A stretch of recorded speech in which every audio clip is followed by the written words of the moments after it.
Because when you make eye contact with the demon, then somehow you're trying to make a connection with them. And certainly when you're there to pray, the connection needs to be with the power of Jesus Christ. So don't let the demon get the upper hand by being, fixated on what the demon is doing. Because again, the demon doesn't want to be cast out. It wants to stay where it is. So it will do everything in its power, even trying to connect with someone in the room, maybe rattling them, getting them, afraid, given into anxiety, fear, that type of thing. Bless the Lord, O my soul, bless it. Hi, thanks for tuning in to Armor of God. As always, thank you so much everybody for taking the time to be here with us, and hopefully you'll be edified with what we've put together for you here. Well, this will be another compilation of different subjects covered by the exorcists, and there are a lot of very interesting points shared by them in all the audio clips. But before we get on any further with this video that I just got this black Oscar for a pet, I've been watching a lot of aquarium-related videos lately when I'm taking a break, so it feels great putting together the decorations in the aquarium for my Oscar. I'm sorry for that totally unrelated information, but anyway, now let's get back to the video then. I'll kick this off with something from Msgr Stephen Rossetti, where he talks about good and evil meditation and how to ensure meditation is leading you closer to the one true God. There's a lot of interest today in meditation. And in fact, there's a long history in our Christian Catholic faith for meditation. For example, the monks of the desert used to spend much of the day in meditation. Even today, monks and holy people and all of us will spend time in meditation. For example, how do we do that though? As Catholics and Christians, we place ourselves, we recognize we're in the presence of the true God. We invoke perhaps the holy names of Jesus and maybe Mary or our favorite saints. Or, for example, we say a holy mantra, Jesus, Son of David, have pity on me, a sinner, a famous meditation prayer. So we open ourselves to the Lord. We might spend quite a bit of time, could be sometimes an hour or more, especially in front of the exposed Eucharist. It's a wonderful Eucharistic adoration and a powerful grace.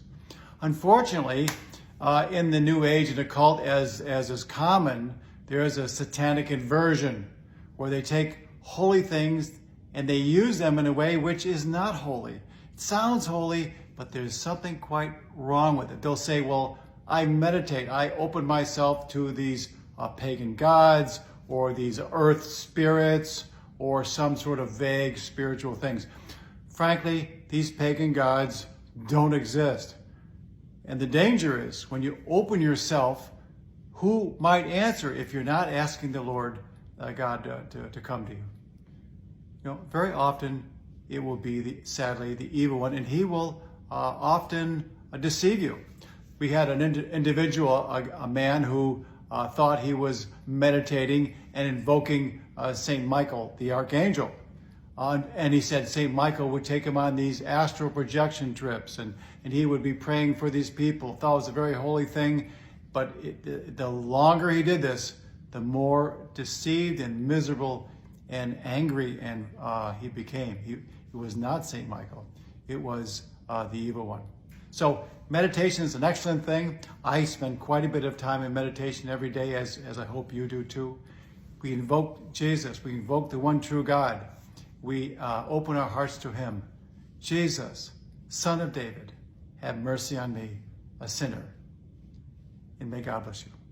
For the past few weeks, I've been sharing a lot of stuff about our guardian angels as well as the angels in general, especially the moment they were created and then the fallen angels' rebellion.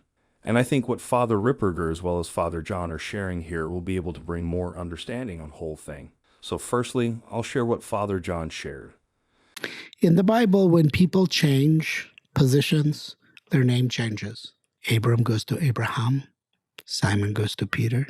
One of the first questions they ask the Pope, do you accept the election?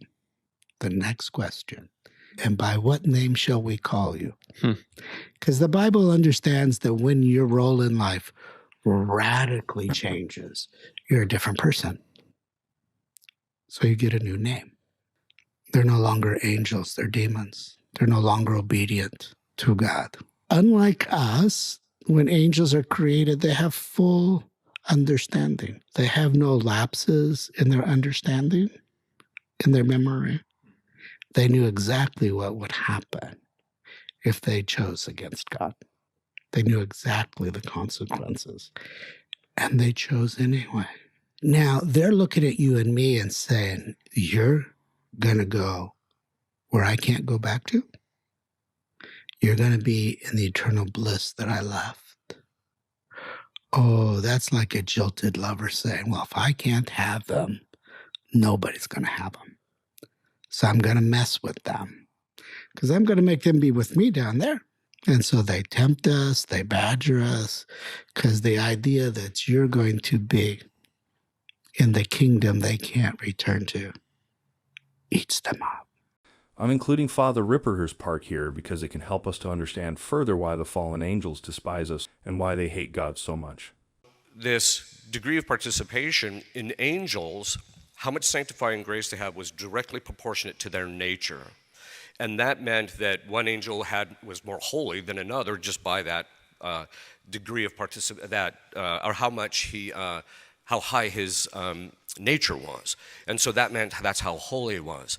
But with human beings, it's a different kind of a matter. The angels got to only do one act of merit in their life. So when they made a choice, that fixed their degree of sanctity at that level, and that which is according to their nature. So they can't go up in how holy they actually are. They can only, once they make the choice, that's it. Now, some of the saints and some of the authors say that when some of the angels fell, it left gaps in the hierarchy of grace. And as a result of that, God created man in order to fill those gaps in the hierarchy of grace. Now, human beings in the order of nature are below the angels. And as an exorcist, I can tell you, their level of intelligence and their ability to do things is so drastically above ours. You realize that we are behind the eight ball, but obviously the big equalizer is Christ. But the point being is that for human beings, every time we perform an action, there's three things that are required in order to increase how much grace we have. So we can actually increase this participation in grace, because we know, for example, Padre Pio is holier than I am, for example. We know that. In fact, one time I was with a group of priests, and I was talking about how merit of one individual can actually gain more on the side of what God is requiring than another person. And I said, and we know this intuitively as Catholics, right?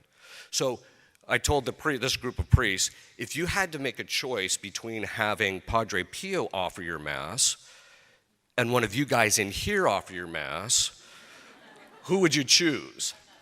And one of them said, well, that's not fair. I'm like, no, it's exactly fair. We all know we choose Padre Pio, right?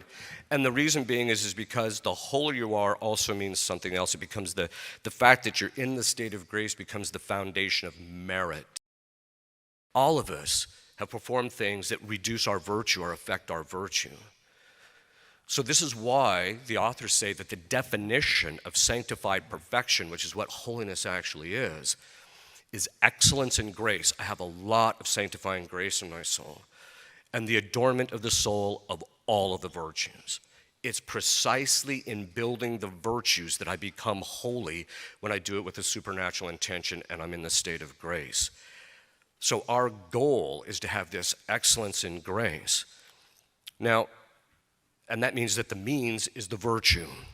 That's where the intersection of the diabolic warfare comes into play, because of the fact that it's precisely in spiritual warfare that we build virtues in a degree that we wouldn't otherwise. You see, most human beings are pretty mediocre in their spiritual life. And one of the reasons God draws, or allows, I should say, demons into the lives of people is precisely to afflict them, so that in the process, they actually have to build the virtue to climb their way out. This is something that we see with possessed people all the time. Some of the most holy people I have ever met are people who are possessed when they fight the battle. For the next part of this video, I'd like to share something from Msgr Rossetti again as he shares something about the emotions of demons. At the beginning of one particular exorcism, and as is typical, the demons began to manifest and the afflicted person's consciousness receded into the background. Looking at the person's face, which had now become the demon's face, A look of pure rage crossed the eyes and visage. As the 1-hour session progressed, the look of rage turned into terror. By the end of the session, the look morphed into one of complete despair. And there are several well-known primary signs of possession, such as speaking unknown languages or occult knowledge, but there are also secondary signs. These are not conclusive of a demonic presence, but a possible indication of one. In this case, the emotions of rage, terror, and despair came straight from hell. In the beginning of the process of an exorcism, the demons, like any narcissist, are full of arrogant bluster, but it is an empty show and covers over their inner cowardice and weakness. As the session wears on and they are confronted with the truth, their underlying fear and terror come to the fore. They are terrified of Jesus and all that is holy. By the end of the session, as they face their ultimate defeat and doom, their despair can be palpable. Demons do not have bodies and thus do not experience emotions in the same way humans do. Their emotions are unfiltered by a body and are thus purely spiritual. And according to Msgr Rossetti, such emotions in a purely spiritual life are more powerful, purer, and more real. In this case, the rage, terror, and despair of demons overwhelms and consumes them. But we have also heard that the emotions of the blessed in the kingdom are likewise powerful, pure, and real. But the blessed are filled with joy, peace, and love. These spiritual emotions naturally overflow into a canticle of praise to our beautiful God, a song unique to each soul who sings it. Anyway, for the next clip, I'll be sharing something from Father John again as he shares a little about the mass shooting that took place in Vegas. What happened was, on October 1st in 2017, a mass shooting occurred when 64-year-olds opened fire on the crowd attending the Harvest Music Festival on the Las Vegas Strip in Nevada from his 32nd floor suites in the Mandalay Bay Hotel.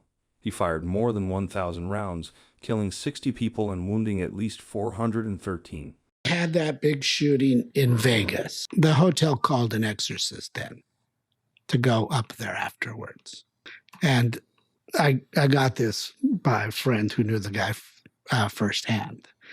And he stepped on the floor and he felt the presence of evil on that floor. No one wants to destroy life the way evil wants to destroy life. Everything that is holy, everything that is good, he wants to subvert it in a different way.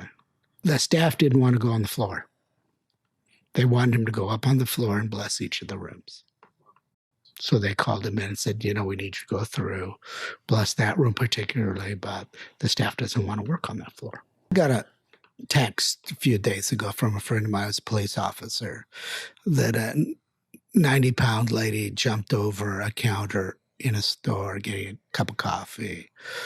And that took like 4 police officers to take her down. And she was ranting and raving and foaming at the mouth. It raises my suspicions about that. I said, you really should go back and ask them, well, what set them off? Something religious set them off? That's always the interesting question. What set them off? If it's really demonic, it'll usually have something to do with God. Or they just want to destroy life. But our society is going very quickly that way because they've lost its anchor to God. Now, I haven't shared anything from Father Joseph Iannuzzi lately, and he's actually one of the few priests that I am listening to frequently. And so anyway, I'd like to share with you a couple of clips of him that I know you'll find useful. St. Paul is one of the most important and influential of all the saints. Many of his writings are contained in the canon of the Bible and have influenced the growth and development of the Church since the 1st century. He was a Roman citizen and a Pharisee and even presided over the persecutions of the early Christians and was present at the martyrdom of St. Stephen. However, Paul experienced a powerful vision that caused him to convert to Christianity while on the road to Damascus. He was duly baptized and took the name Paul. Paul traveled the world, first to Arabia, then back to Damascus. He also visited Jerusalem to see St. Peter, the first pope, and pay homage to him. During these travels, he preached ceaselessly, often drawing criticism and ire from those who rebuffed his message. Jews, in particular, hated his preaching as they saw him convert people to Christianity from Judaism. And so I thought this one particular bit from Father Iannuzzi about St. Paul I'd like to share with you, for inspiration, guidance, and something that he said about God I really want all of you to know. God has called everyone in different measures and different degrees to a level of unity, union with Him, as He has called the apostles. And people that want to give more to God, God will willingly take from. See, God won't force upon us the kind of martyrdom that Paul gave. Paul wasn't forced to do that, let's not forget. Paul willingly went out there, and he traveled, and he spent sleepless night, was flogged 3 times, he was stoned, and finally beheaded. But God didn't push him into the situation. He willingly went. God appeared to him on the road to Damascus and took his sight from him for a few days and gave it back. But Paul was the one who decided to go upon this enterprise of trying to preach the gospel to all the world, because he was so enamored and inflamed with the will of God that not even death could stop him, or trial or tribulation.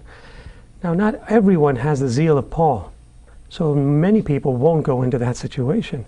But in their own little, mission, which may not be little at all, really, whether they're a housewife or a husband or a teacher or a worker, they can continue to offer up their struggles, even with the IRS, even with other people that they don't get along with, or with the system or the government, whatever they're struggling with.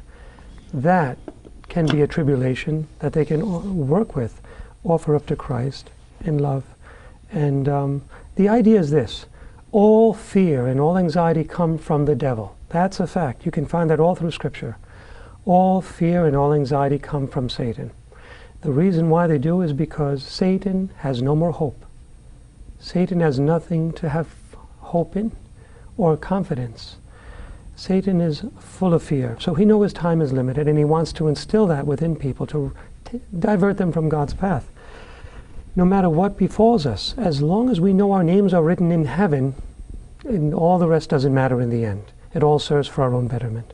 This is one of the most powerful things I've heard from Father Iannuzzi. It serves as a very good reminder for us all that we're never alone and God is everywhere.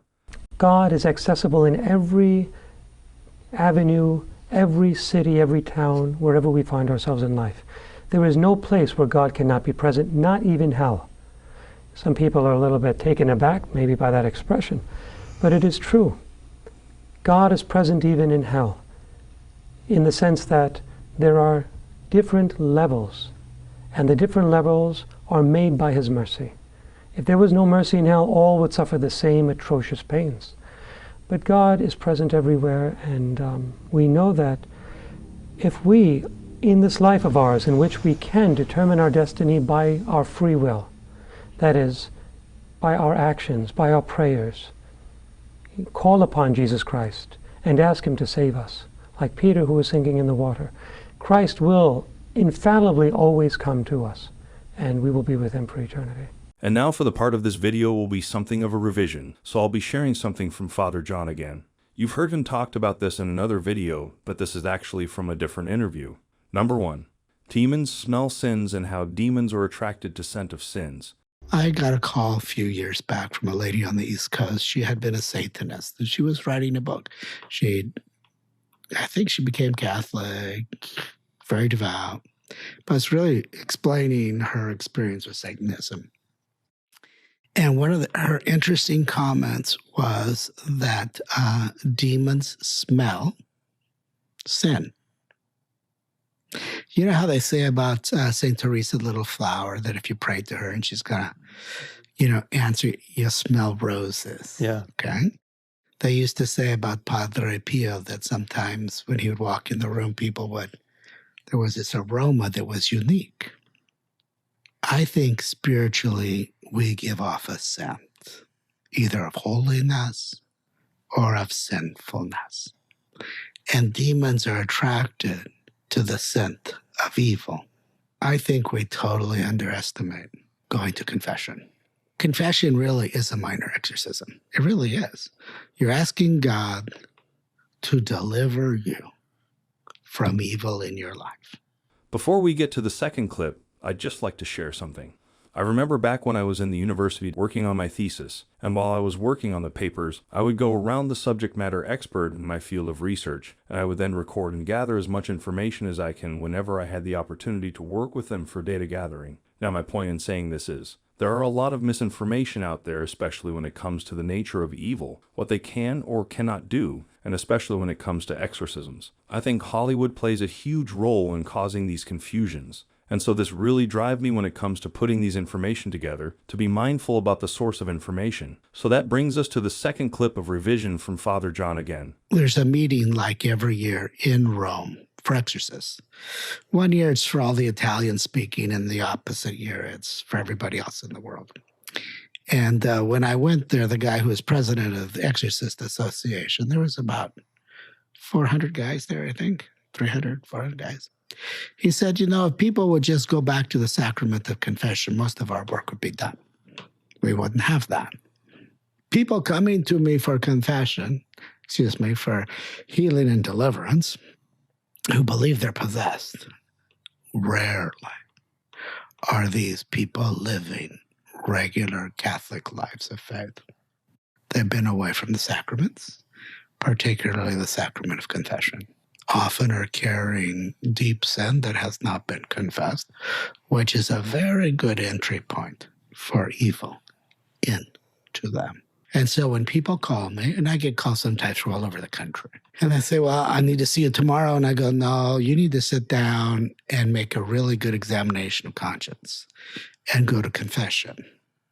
But hey, nothing I do is any good if you haven't gone to confession first. And any exorcist would say that, okay?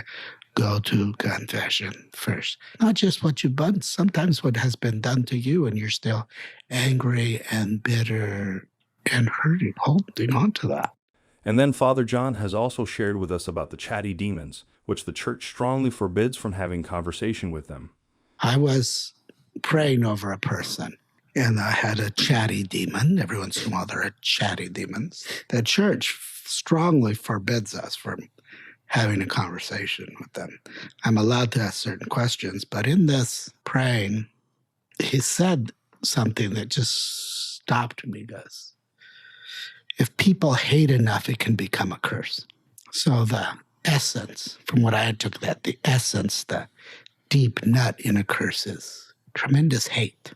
Well, how often do we, if we're not careful, let hate become too strong in us? Mm-hmm. That we wish upon someone else that something really bad would happen to them. And now all you need is the internet. Curse my landlord, curse my ex-boyfriend, curse, my ex. Yeah, you could go online and find stuff that's, shall we say, legitimate. A lot of people are playing that stuff and they don't know what they're doing, but there's stuff on the internet that, oh yeah, these people know what they're doing. And they know how to teach people how to do some wicked, wicked stuff. It's completely normal to wonder whether these experienced exorcists ever feel scared when facing these demons. We've heard from Father Ripperger before that some inexperienced new exorcists got scared and ran away. But what about them, though? The experienced and seasoned exorcists? I'm kind of entering the battle at a deeper level. And if I'm not careful, he'll want to take me out. It's interesting because there have been a few times where I've been concerned. I don't know if that's God's grace. I don't know if I'm just stupid, playing with the tiger by the tail and, realize, okay. I've rarely been in a place where I felt like uncomfortable with this. I've been in other exorcisms and it's just like, but other people were doing and I was there to help. Not feeling really good about this. There was something, I want to say, deep in my soul that I just didn't feel comfortable with. And I was one of the few times nervous. Very rare that for the devil to do that, basically games up. Nothing for him to gain in doing all that, other than trying to scare us. The longer he can hide and make me think, well, maybe it is psychological, the longer he's kept from having to reveal that there's no way this is human. That, yeah, you're there. You're just really, really deep, but you're there. And usually demons travel in packs. They're not lone rangers. And now for the last audio clip in this video, I'd like to share this from Father John as he shares a little bit about what he encountered during exorcism sessions. I have seen people twist and manipulate and have energy for hours that's, I think, humanly impossible. And like I said earlier, I usually work with 2 psychologists, and sometimes I meet with people. And after they leave, I say to them, okay, how much of this behavior can you explain psychologically? And how much of this behavior do you not have an explanation for? And sometimes I go, yeah, I think this person's got more psychological issues than spiritual issues. I go, okay, I'm looking for the truth. People can have both, absolutely. Well then, that will be all for the video this time. Thank you so much everybody for taking the time to be here with us, and hopefully you've learned a lot from this video. Now, some of you requested that I make these videos showing my face just like any other normal Catholic podcasters out there. But to be honest, not everyone is comfortable being in front of the camera. I'm sorry, but I am more comfortable sharing the information this way, so I'm so sorry I couldn't do videos where I'll be showing my face, talking to the camera while commenting and sharing the audio clips of these priests. But still, if there's any other suggestion or feedback, please don't hesitate to let me know in the comments below. Anyway, for those of you who'd like to support our works, I left a link to our PayPal donation in the description box below, and from the bottom of my heart, thank you so much everybody for your continuous support, contribution, and prayer. I'm sorry for sounding like a broken record, but it's because of all of you that we're able to do this full time. Well then, until the next time, stay safe, stay healthy, and may God bless you.